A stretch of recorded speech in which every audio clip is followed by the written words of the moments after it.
Alright, so it's Matt, BlindGuysGarage. So today, we're going to struggle a little bit. I know we are, on this Ford Explorer motor. So this is that 4 liter out of that 2008 Ford Explorer. I don't know how long we'll work on it as we have a nasty storm coming in. I really don't want to be in the shop for it. You can hear a little bit of it outside. So let's get to tearing into it and see what we got. I think we'll start on the driver's side head first because my understanding is that's the easy one. So get the easy one done. Since I haven't taken this motor apart before, give me an idea of what I'm going to get into taking this head off. So let's get to it. All right, so let's see if I can figure out where all these bolts are. One here. Here. Nope, there's not one there. I lied.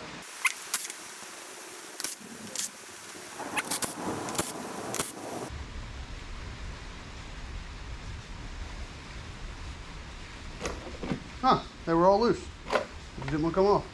So now, what we're going to have to do is pull the number 1 spark plug right here, set the motor to TDC, and then we'll take this cam tensioner off and see what all it takes to get all this out, because I honestly don't know. So, let's do that. Actually, I'm going to go to the other side and go and pull that valve cover too. Alright, and in my quest to get the passenger side valve cover off, I can get this alternator bracket off and all anyway. So, we'll start by pulling this guy. It's just 1 13mm bolt, nice and simple. Yes, I've already started kind of, as you can tell. And then there should be 3 bolts that hold the alternator on.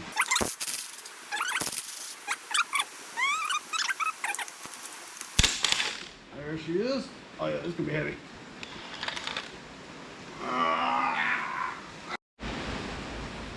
Alright, plug wires are off. That was a lot of bull crap just to get these plug wires off.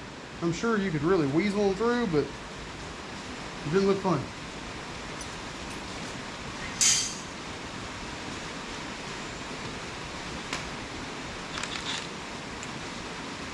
Now let's finish getting this valve cover off real quick. There she is. This valve cover is off as well. My next step will be to pull that cylinder head because it looks easier. So having said that, get this fan out of the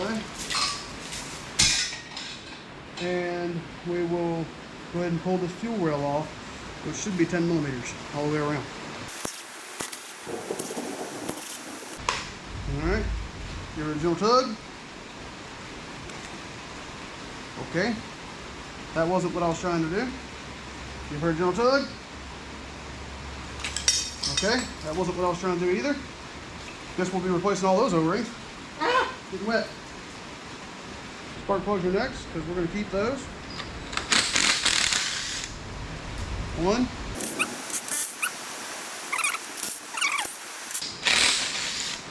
All right, all done. Alright, and as per the usual, if you watch my channel a little bit, you already know.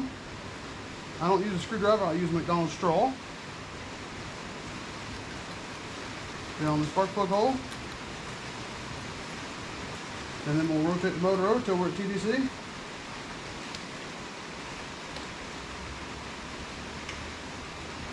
Now, ironically, we were already there. Okay. Right there should be TDC. Now we'll check the timing marks and hope there actually is something on here that's the timing mark. So, bring you back in a second. Alright, well, I want to start by telling y'all I'm an idiot. I've been sitting here inspecting this engine going, this ain't right, something ain't right. It's because I did number 1 on this side. Well, it's over here.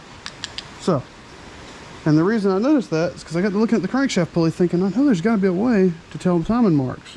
Well, if you look right here, they actually have the timing tab right there, and there's a timing mark right there.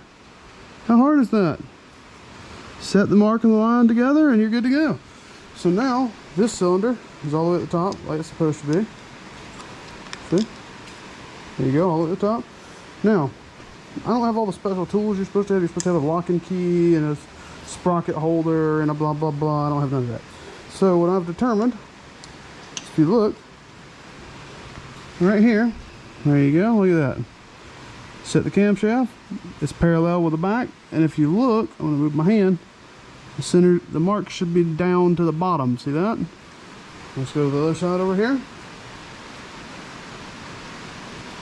And it's got, alright, and look at that, same thing.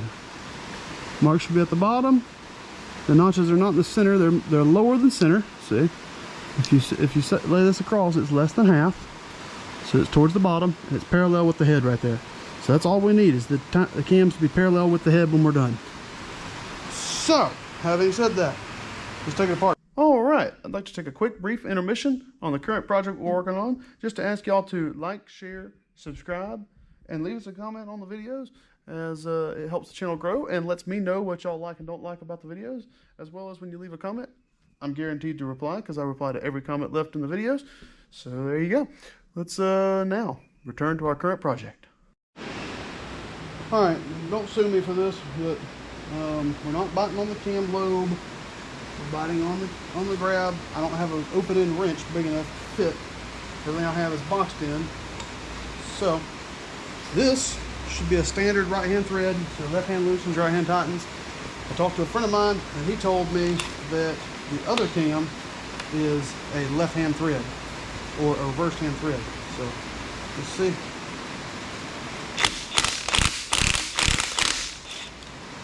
If he was correct. This one is a right-hand thread. Everything still looks good. Now, just for the fun of it, let's go to the other side. Turn the drill backwards and see if it's a left-hand thread, like he said. I got no reason to believe he lied to me.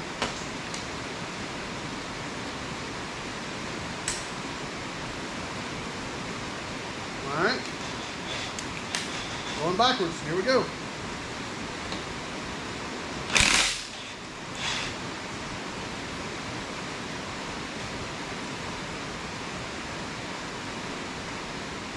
Well, that was my dumb fault.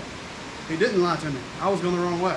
So, right hand loosens, left hand tightens. And I just said that to you, and I didn't listen to myself. Now, standard right hand thread, we'll break it loose going left. There's no spring tension on it, so the cam shouldn't move. In theory, anyway.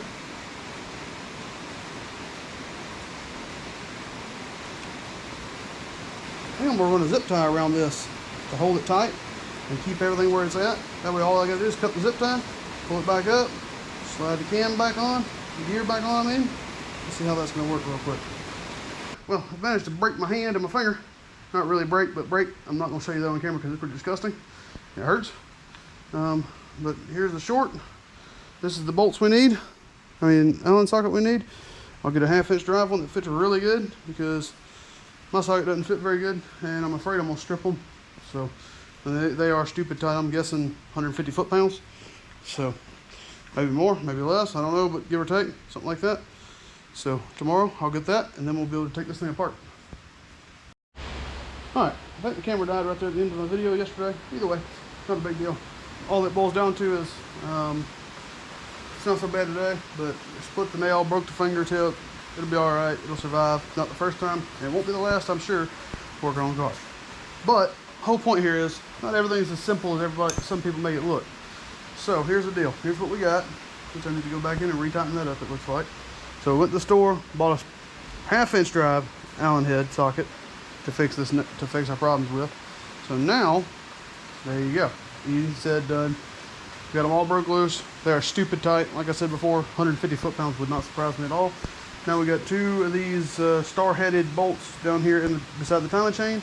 We'll knock both of those out and see if this head comes off.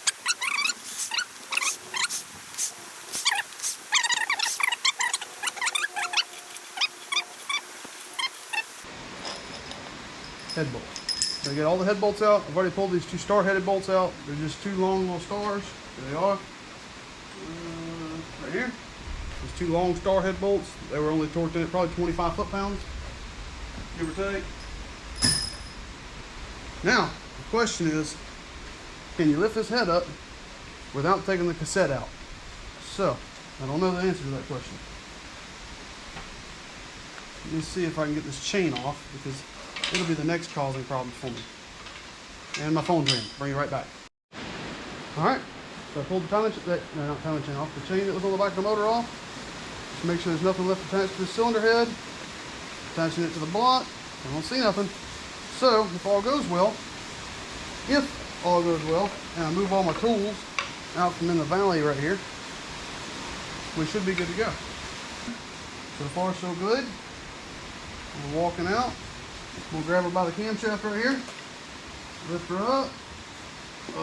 This side doesn't really want to move too much for some reason. Is there a bolt in it somewhere? Uh-oh. Uh-oh. Hold up. Now we're going back down. Let me set the cassette back in place. I didn't take the thermostat housing off, which apparently has to come off for this head to come off. Right here.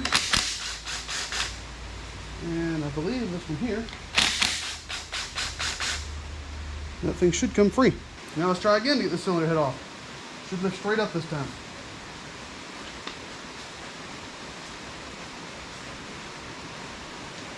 And we're off.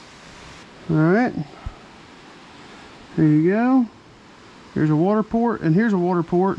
I don't really see a lot of discoloration in the block that says it was leaking right here. Or right there. Right there looks like a good solid ring, like it had a good seal on it. So if it's leaking, it looks like right here. I mean, well, I say if, it definitely was leaking, there's no doubt. So you can see how this piston's washed off, and you can see shiny aluminum down here, and this is all still dirty, and you can see where my straw touched the top of the piston, that kind of stuff. So there it is. This head's off. Let's get the other one off. All right, now for this head. There's one bolt that runs through the cassette here. So we'll take him out. It's just an Allen head. It's not real tight. We'll just take him loose. As you can tell, it can't be too tight because I can just grab my whole set still together and just take it out, right? This one should have an O-ring on it. You be real careful not to lose it. I don't think it does anything other than what we're doing right now. And it's just there for support. Okay, it's out. And we'll grab my Allen chain tensioner. We'll get in here. Oh, the whole cassette moves without it. Okay. So it actually holds the cassette in place. Didn't know that. Learning something every day, right? Alright, here we go. Should only need 1 foot this time.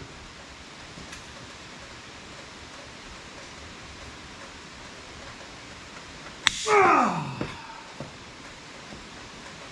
These are tight.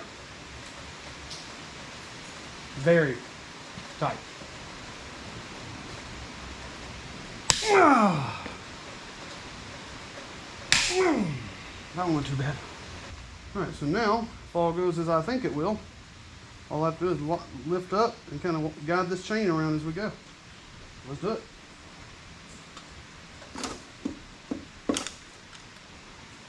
Okay. Be careful guiding the chains through right there.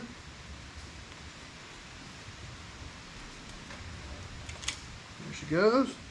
Chains out. Heads off. Alright, so now both heads are off. That's as far as this motor's got to come apart right here. And the cassette's in place where it belongs. The chain shouldn't fall apart. We've got zip ties on him. We'll cut those ends off so that they're out of the way whenever we go to put it back together later. You can see on this one, we might have actually had a little bit of coolant bleeding on the number 2 on this side too. Just a little. So let's walk this gasket off.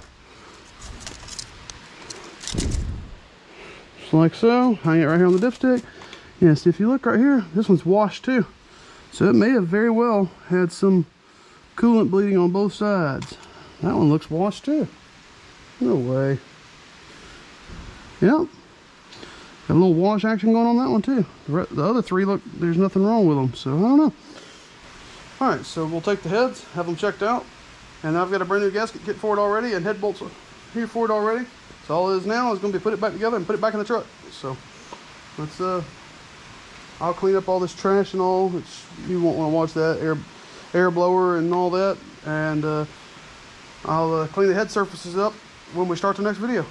So this one won't be a, this one might be a pull it apart and put it back together. I don't know how this video is going to go. If it's going to be in 2 parts or not. I'll look and see how much footage we have. If it's 2 parts, it'll be 2 parts. If not, it won't. So either way, hope y'all are having a good one. And we'll catch y'all in the next one.